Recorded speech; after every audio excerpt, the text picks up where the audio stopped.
ನಾವು ಮೊದಲನೇದಾಗಿ ನಮ್ಮ ದೇಶದಲ್ಲಿರುವಂತಹ ಒಂದು ಪರಿಸ್ಥಿತಿಯಲ್ಲಿ ನಮ್ಮ ದೇಶದ ಗಡಿಯಲ್ಲಿ ವೀರ ಸೈನಿಕರು ದೇಶದ ರಕ್ಷಣೆಗೆ ಧೈರ್ಯದಿಂದ ಹೋರಾಡುತ್ತಿದ್ದಾರೆ.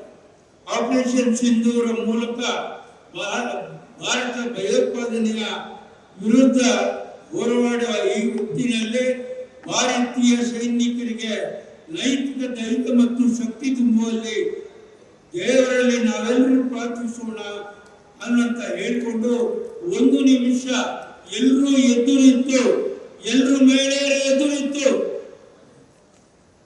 ಎಲ್ಲರೂ ಕೂಡ ಎದ್ದು ನಿಂತು ನಮ್ಮ ವೀರ ಯೋಧರಿಗೆ ಗೌರವವನ್ನು ಸಲ್ಲಿಸುವಂತ ಒಂದು ಕಾರ್ಯಕ್ರಮವನ್ನು ನಡೆಸಿಕೊಳ್ಬೇಕು. ಭಾರತ್ ಮಾತಾ ಕಿ ಜೈ. ಬೋಲೋ ಭಾರತ್ ಮಾತಾ ಕಿ. ಇದೇ ರೀತಿ ನಾವು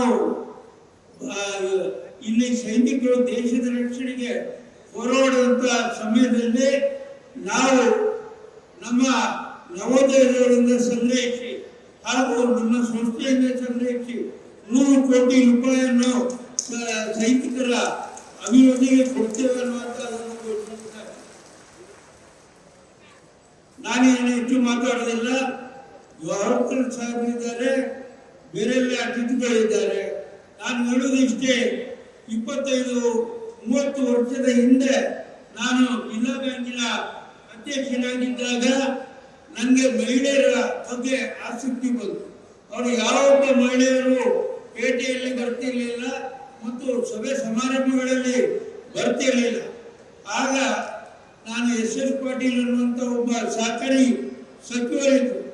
ಅವರ ಒಂದು ಪ್ರೇರಣೆಯಂತೆ ಮಹಿಳೆಯರನ್ನು ನಾವು ಒಗ್ಗೂಡಿಸಬೇಕು, ಪುರುಷ ಸಮಾನವಾಗಿ ಬೆಳೆಸಬೇಕು ಹಾಗೂ ಅವರನ್ನು ಸಮಾಜದಲ್ಲಿ ಸ್ವಾವಲಂಬಿಯಾಗಿ ಮಾಡುವಂತ ಕೆಲಸವನ್ನು ಮಾಡಬೇಕು ಅನ್ನುವಂತ ದೃಢ ನಿಶ್ಚಯ ಮಾಡಿ 25 ವರ್ಷದ ಹಿಂದೆ ನಮ್ಮ ಈಗಿನ DCM ಸಾಹೇಬರು, DK ಶಿವಕುಮಾರ್ ಅವರು, ಧರ್ಮಸ್ಥಳದ ಧರ್ಮಾಧಿಕಾರಿ ವೀರೇಂದ್ರ ರೆಡ್ಡಿ ಅವರು, ನಾನು ಸೇರಿ ಇದನ್ನು ಕಾರ್ಕಳದಲ್ಲಿ ಉದ್ಘಾಟನೆ ಮಾಡಿದೆ.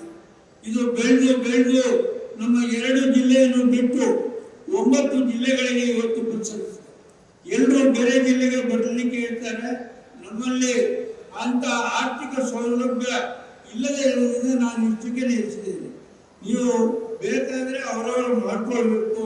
ತಿಮ್ಮಾಪುರವರು ಕೇಳಿದ್ರು, ನನಗೆ ಇದನ್ನು ಮಾಡಲಿಕ್ಕೆ ಆಸಕ್ತಿ ಇದೆ, ನಮ್ಮಲ್ಲಿ ನನಗೂ ಸಹಾಯ ಮಾಡಿ. ಖಂಡಿತ ಅವರಿಗೆ ನಾನು ಬೇಕಾದಂತ ವ್ಯವಸ್ಥೆಯನ್ನು ಮಾಡ್ತೇನೆ.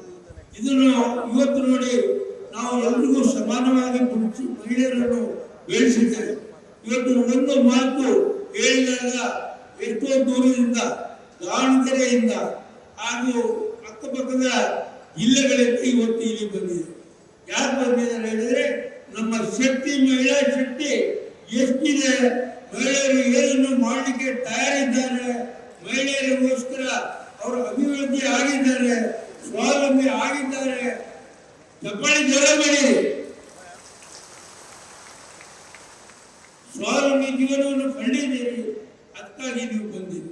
ಇನ್ನಷ್ಟು ಸ್ವಾವಲಂಬಿಗಳಾಗಿ ಮಾಡುವಂತ ಕೆಲಸವನ್ನು ಮಾಡಿದೆ.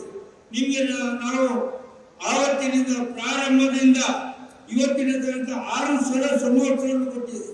ಯಾಕಂತ ಹೇಳಿದ್ರೆ, ನಾವು ಇಲ್ಲಿ ಸೇರುವಾಗ, ಲಕ್ಷಾಂತರ ಮಂದಿ ಸೇರುವಾಗ ಯಾವ ಜಾತಿ, ಯಾವ ಮತ ಇರಬಾರ್ದು, ಬಡವ ಶ್ರೀಮಂತ ಅನ್ನುವಂಥ ಭಾವನೆ ಇರಬಾರ್ದು, ನಾವೆಲ್ಲರೂ ಸಮಾನರು ಅನ್ನುವಂಥ ದೃಷ್ಟಿಯಿಂದ ನಾವು ಬೆಳಿಬೇಕು ಅನ್ನುವಂಥ ಈ ದೃಷ್ಟಿಯಿಂದ ಇದನ್ನು ಬೆಳೆಸ್ತಾ ಇದ್ದೇನೆ.